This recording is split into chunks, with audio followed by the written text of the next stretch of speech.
जो हर नई मम्मा के साथ इंडिया में होता है। चलिए जानते हैं उसके पीछे के ट्रुथ, मिथ्स, उसका एग्जैक्टली बेनिफिट क्या क्या है, और सी सेक्शन डिलीवरी या नॉर्मल डिलीवरी में क्या कुछ फर्क होना चाहिए उस पोस्ट डिलीवरी केयर को लेके। टिप नंबर 1, स्टिचेस का केयर। ये बहुत ज़्यादा ज़रूरी है। ये इंडियन कल्चर, वेस्टर्न कल्चर हर जगह पे किया जाता है। बस स्टिचेस के केयर को लेके कुछ बहुत बेसिक टिप्स आप लोग फॉलो कर सकते हो। जैसे कि अगर नॉर्मल डिलीवरी या वजाइनल बर्थ के स्टिचेस है तो गर्म पानी लेना टब में, उसमें नमक डालना और उसमें आपके बॉटम को डिप करके कुछ देर के लिए बैठना। ये अगर आप लोग प्रैक्टिस दिन में 2 से 4 बार करते हो तो स्टिचेस का हीलिंग काफ़ी हद तक फास्ट हो जाता है। अगर सी सेक्शन के स्टिचेस है तो पहले 10 दिन के बाद वहां पे जेंटली थोड़ा सा ऑलिव ऑयल लगाना, कोल्ड सैनिटरी पैड जिसके ऊपर थोड़ा सा ऑलिव ऑयल डाला हुआ है वो स्टिचेस के ऊपर रखना। ये स्टिचेस का खुजली काफ़ी हद तक कम कर देता है और ये बहुत वंडरफुल स्टिचेस केयर हो सकता है।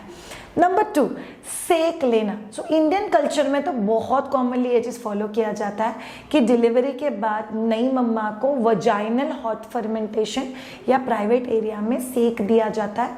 This is a very very good practice. बहुत सारे लोग बोलते हैं कि उसकी ज़रूरत क्या है, but to be very honest vaginal area open होता है, आपका किसी भी टाइप का डिलीवरी हो तो उस एरिया में कोई इन्फेक्शन नहीं जाना चाहिए, कोई अनवांटेड बैक्टीरिया नहीं जाना चाहिए, इसीलिए किया जाने वाला वो केयर है। तो इट्स एक्सट्रीमली हेल्पफुल। अगर सी सेक्शन है तो आप लोग 10 दिन के बाद सेक लेना चालू कर सकते हो, और अगर वजाइनल बर्थ है तो आप लोग जैसे ही डिस्चार्ज करके घर पे आते हो आप लोग ये केयर 100% चालू कर सकते हो।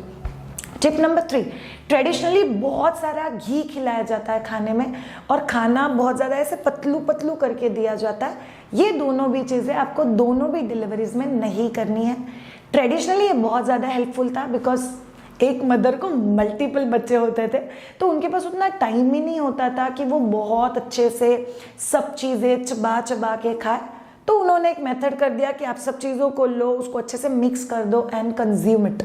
बट अभी के लिए ये चीज़ है नहीं, हमारे पास हेल्प अवेलेबल है, अपनी फैमिली काफ़ी ज़्यादा अवेयर है और बहुत ज़्यादा बच्चे भी नहीं है, तो आप लोग बहुत इजीली मैनेज कर सकते हो। सो प्लीज़ छोटे छोटे बाइट करके खाओ, चबा चबा के खाओ, it can be extremely helpful. Number 4, practice of massage. Massage he spa का इफेक्ट देता है, रिलैक्सेशन का इफेक्ट देता है।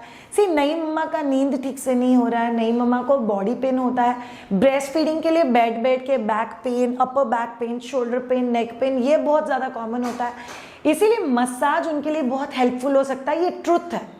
बट मिथ क्या है, कई बार मसाज करने वाली जो बाई होती है वो मसाज करते करते नई मम्मा को बोलती है देखो देखो दूध की धार नहीं लग रही, मतलब आपके पास तो दूध ही नहीं है। इस किसी फॉल्स अजम्पशन में मत जाना। सी किसी का हाथ लगने के बाद दूध निकलना या नहीं निकलना इसका कोई कनेक्शन नहीं है कंक्लूजन करने के लिए कि आपके पास दूध है क्या नहीं है।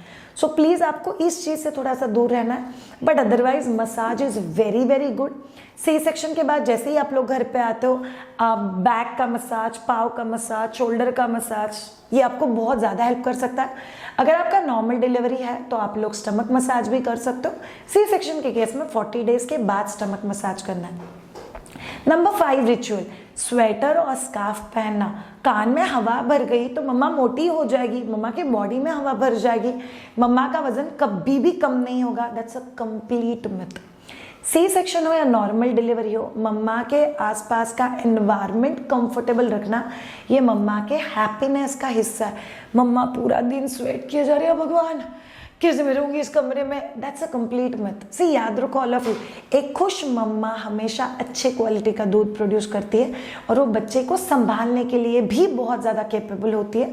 इसीलिए आपको ध्यान में रखना है कि स्वेटर स्कार्फ अगर मम्मा को ठंडी लगती है तो यस उनको प्लीज़ पहनाओ, बट अगर उनको अनकंफर्टेबल हो रहा है तो प्लीज़ वो रिचुअल कंटिन्यू नहीं करना है। टिप नंबर 6, जैसे नई मम्मा को बोला जाता है कि उनको कंपलसरी सो के रहना है और कंपलसरी बेड रेस्ट करना है, और जितना वो बैठेंगे उतना उनकी बॉडी सहन नहीं कर पाएगी बिकॉज उनका बॉडी पूरा वीक है। ये बहुत रिचुअलिस्टिक प्रैक्टिस है। इसके कुछ ट्रुथ्स है। Yes, rest is good for you. बच्चा सोता है तभी मम्मा ने सोना, it's very very positive. Rest करने की वजह से मम्मा का बॉडी का हीलिंग प्रोसेस जो है वो बहुत अच्छा हो जाता है।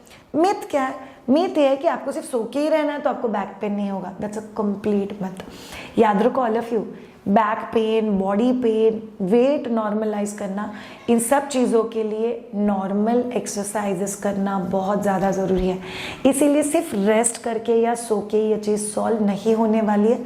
So you have to be careful कि आप इस रिचुअल को किस हिसाब से फॉलो करते हैं। नंबर 7, ठंडे पानी में हाथ नहीं डालना, ठंडा पानी पीना नहीं है, सिर्फ गर्म करके ठंडा किया हुआ ही पानी पीना, it's again a complete myth. याद रखो ऑल ऑफ यू, फिल्टर्ड पानी लेना ये नई मदर के लिए बहुत ज़्यादा कंफर्टेबल होता है। यस, पुराने ज़माने में कुएं का पानी या नेचुरल सोर्सेज का पानी यूज़ होता था, तो उसको डिसइंफेक्ट करने के लिए और कोई प्रोसेस नहीं था, तो पानी गर्म करके ठंडा करके फिर नई माँ को पिलाते थे।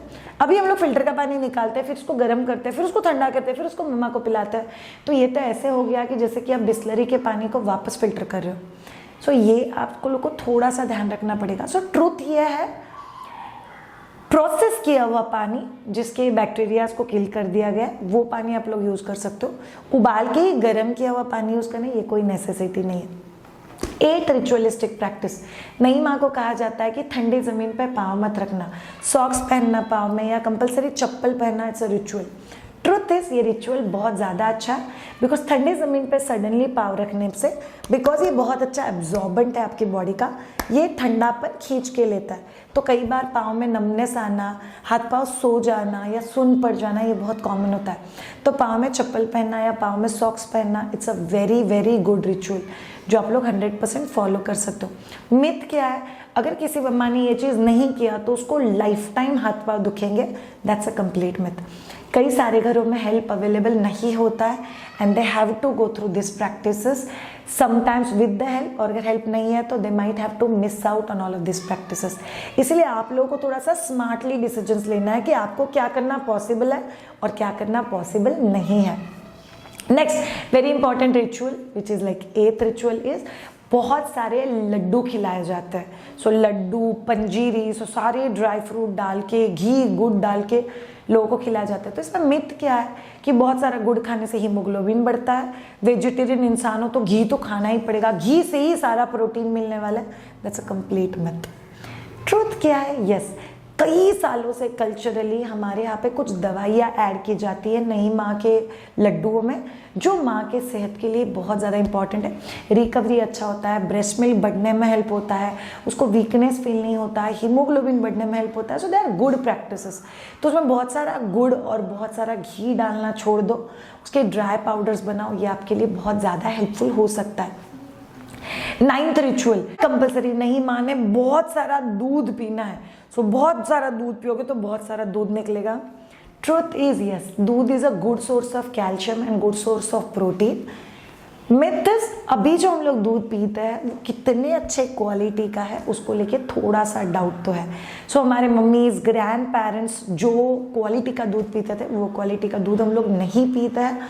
तो याद रखो, दूध आपका कभी भी मील नहीं होना चाहिए। लाइक रिसेंटली मैं एक मम्मा से मिली थी, उसका शाम का डिनर वॉज भाकरी और दूध और चपाती और दूध, ये नहीं होना चाहिए। सीरियल, प्रोटीन, फाइबर, ये परफेक्ट कॉम्बिनेशन तीनों मील में पक्का लेना। वो छोड़ के आप लोग को दिन में 2 बार दूध लेना, शतावरी का दूध लेना can be a very very good practices. Last ritual practice, नई माँ ने पूरा दिन कभी भी एक कमरे के बाहर नहीं जाना है। Is it a truth? See, truth ये था कि पुराने ज़माने में किसी भी लेडी को घर में बहुत सारे काम होते थे, सो एटलीस्ट उस 40 डेज का उसको कंपलसरी रेस्ट मिले, इसीलिए किया गया वो रिचुअल है। बट अभी के लिए ये डिप्रेशन का एक कॉज हो सकता है। सो आप लोग को कोशिश करना है कि एक कमरे से दूसरे कमरे में, एटलीस्ट गैलरी में खड़े रह के खुला आसमान देखो, टेरिस पे जाके सन बात लो, बर्ड्स का चर्पिंग सुनो, ये आपका पोस्ट डिलीवरी जर्नी बहुत ज़्यादा कंफर्टेबल कर सकता है। याद रखो ऑल ऑफ यू, रिचुअल्स को मानना, रिचुअल्स को फॉलो करना, it's very very good, because ये अपने ट्रेडिशन का एक हिस्सा है। But modernise, generation wise, thought pattern wise जो चेंजेस हुए हैं उसको अगर हम लोग अडाप्ट करके, एक्सेप्ट करके आगे चलेंगे तो ये हमारे लिए बहुत ज़्यादा बेनिफिशियल हो सकता है। Thank you so much all of you ये पर्टिकुलर वीडियो देखने के लिए। नए मम्माज लोग गेट अप, स्मार्टली और हैप्पीनेस के साथ रिकवर हो तो वो आपको बहुत ज़्यादा हेल्प करेगा।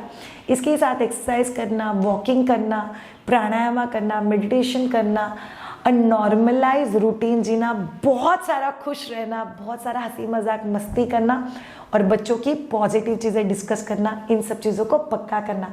Thank you so much all of you for watching this particular video. Have a great time and bye.